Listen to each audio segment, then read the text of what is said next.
Hi, I'm Miley Oye, and I work with Google Search. I'd like to share advice to help you hire a useful SEO and prevent hiring a bad SEO, one who you might pay a lot of money without positive results, or even worse, one who implements shady practices on your website that result in a reduction in search rankings. SEO stands for Search Engine Optimization. To some, SEO seems like black magic. Having worked with Google Search for over a decade, what I've learned is that first, it's not black magic, and second, if you want long-term success, there aren't any quick magical tricks that an SEO will provide so that your site ranks number one. It's important to note that an SEO's potential is only as high as the quality of your business or website. So successful SEO helps your website put your best foot forward so that it ranks appropriately, in the spot where an unbiased potential customer would expect your site to be seen. A successful SEO also looks to improve the entire searcher experience, from search results to clicking on your website and potentially converting. A good SEO will recommend best practices for a search-friendly site, from basic things like descriptive page titles for a blog or small business, to more complex things like language markup for a multilingual global site.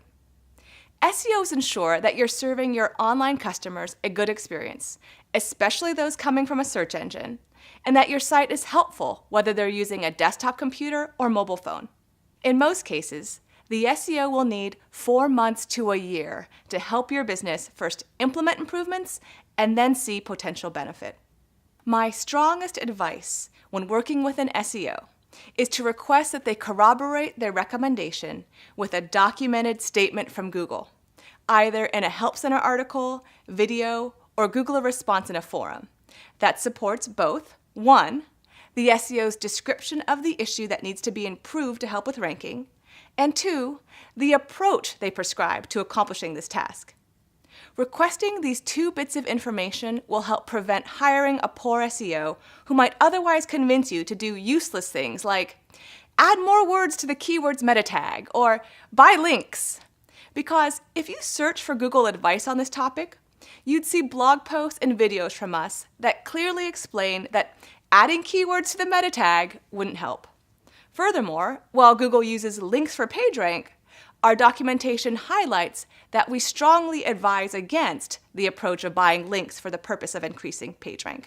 One basic rule is that in a majority of cases, doing what's good for SEO is also doing what's good for your online customers. Things like having a mobile-friendly website, good navigation, and building a great brand. Additionally, if you're a more established brand with complicated legacy systems, then good search-friendly best practices likely involves paying off some of your site's technical debt, such as updating your infrastructure so that your website is agile and able to implement features faster in the long term. If you own a small local business, you can probably do the initial work yourself. Check out our 30-minute video series on how to build an online presence for your local business. Now, if you still believe you want to hire an SEO, here's a general process. 1. Conduct a 2-way interview with your potential SEO. Check that they seem genuinely interested in you and your business. 2. Check their references. 3. Ask for, and you'll probably have to pay for, a technical and search audit. 4. Decide if you want to hire. Let's break this down and start with step 1. Conduct a 2-way interview. In the interview, here are some things to look for. A good SEO doesn't focus only on search engine ranking, but how they can help your business. So they should ask questions like, what makes your business, content, and/or service unique and therefore valuable to customers? They'll want to know this information to make sure it's highlighted on your website for your current and potential new audience. 2. What does your common customer look like, and how do they currently find your website? 3. How does your business make money, and how can search help? 4. What other channels are you using? Offline advertising, social networks? 5. Who are your competitors? What do they do well online and potentially offline? If the SEO doesn't seem interested in learning about your business from a holistic standpoint, look elsewhere. It's difficult to do good SEO without knowing about a business's goals, their customers, and other existing marketing efforts. SEO should complement your existing work. The second step in hiring an SEO is to check references.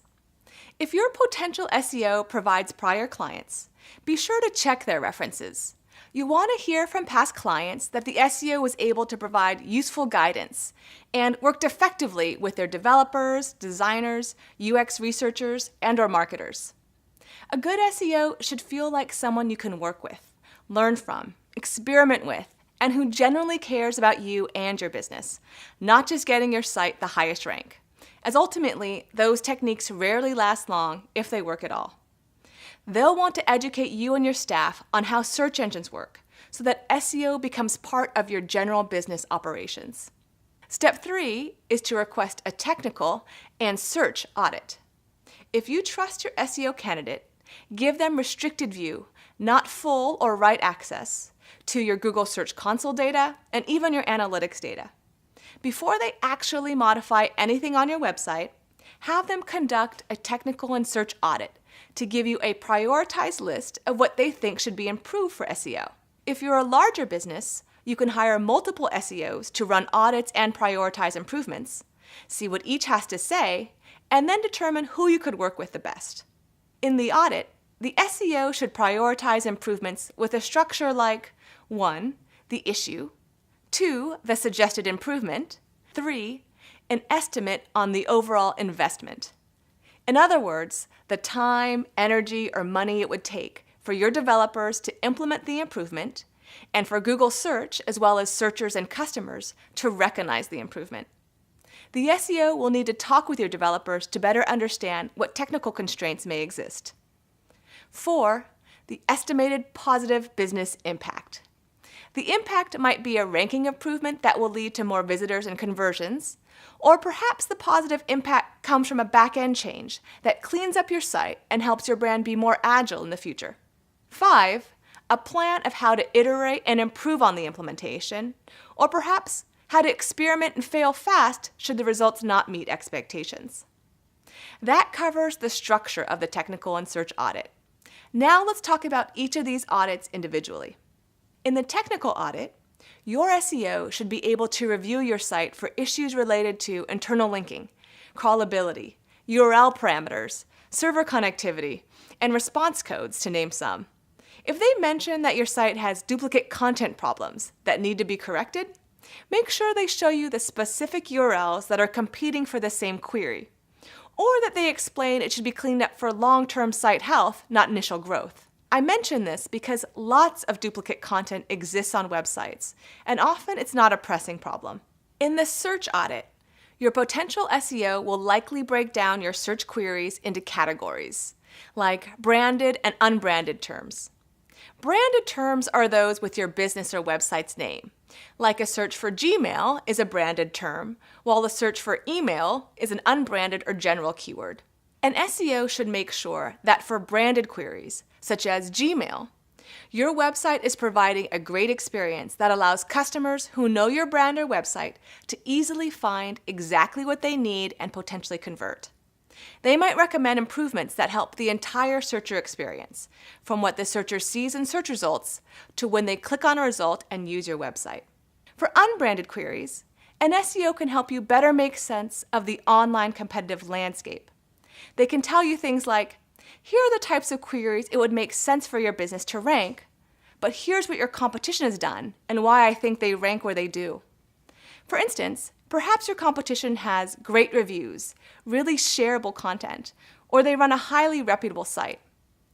An SEO will provide recommendations for how to improve ranking for these queries and the entire searcher experience. They'll introduce ideas like, update obsolete content. They might say, your site is suffering because some of your well-ranking content is obsolete, has poor navigation, a useless page title, or isn't mobile-friendly. Let's improve these pages and see if more website visitors convert and purchase, or if they can micro-convert, meaning that perhaps they subscribe or share content. Improve internal linking. Your SEO might say, your site is suffering because some of your best articles are too far from the homepage and users would have a hard time finding it. We can better internally link to your content to feature it more prominently. Generate buzz. The SEO might say, "You have great content, but not enough people know." We can try to get more user interaction and generate buzz, perhaps through social media or business relationships. This will help us attract more potential customers and perhaps garner natural links to your site. Learn from the competition. Your SEO might explain, "Here's what your competitors do well. Can you reach parity with this and potentially surpass them in utility? Or can you better show customers your business's unique value?" Again, a good SEO will try to prioritize what ideas can bring your business the most improvement for the least investment, and what improvements may take more time but help growth in the long term. Once they talk with you and other members of your team, such as developers or marketers, they'll help your business forge a path ahead. The last thing I want to mention is that when I talk with SEOs, one of the biggest holdups to improving a website isn't their recommendations, but it's the business making time to implement their ideas. If you're not ready to commit to making SEO improvements, while getting an SEO audit may be helpful, make sure that your entire organization is on board. Else, your SEO improvements may be non-existent, regardless of who you hire. So that wraps it up. Thanks for watching, and best of luck to you and your business.